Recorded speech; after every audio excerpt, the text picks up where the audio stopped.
Alors, nous allons aujourd'hui venir sur un nouveau chapitre, à savoir les fractions. Les fractions, c'est un chapitre qui a déjà été traité normalement par la plupart en CM1, CM2. Et donc nous allons revenir un petit peu dessus et pousser un petit peu cette notion, voir à quelle situation elle s'applique et comment on peut utiliser ces nombres. Ce qu'il faut savoir, c'est que les fractions sont une autre écriture des nombres qui servent à modéliser des situations, notamment des situations de partage ou de proportion. C'est là où on voit apparaître les fractions de façon simple.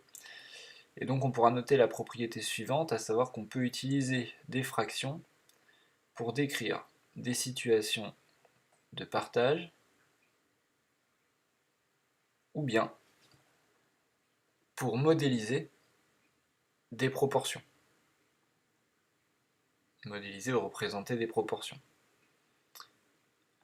Alors, qu'est-ce que concrètement ça signifie? Ça signifie que tout simplement, on peut par exemple partir d'une situation de la vie courante. On va prendre par exemple une découpe de gâteau en 8 parts égales par exemple. Donc on a représenté la découpe, bien évidemment sur le dessin on n'est pas sur des parts égales, mais on supposera qu'elles sont découpées de façon totalement égale, de façon à ce qu'on ait exactement les mêmes parts. Et on va supposer que sur ces 8 parts on en prenne 3. Donc on suppose que sur ces 8 parts il y aura 3 parts de manger.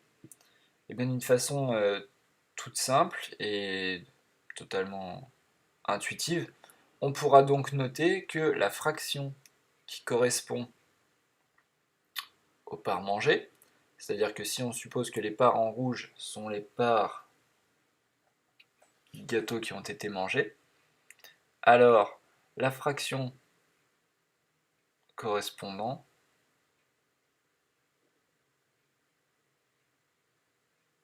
est donc la fraction correspondant aux parts mangées est donc de 3 huitièmes, donc 3 parts sur 8.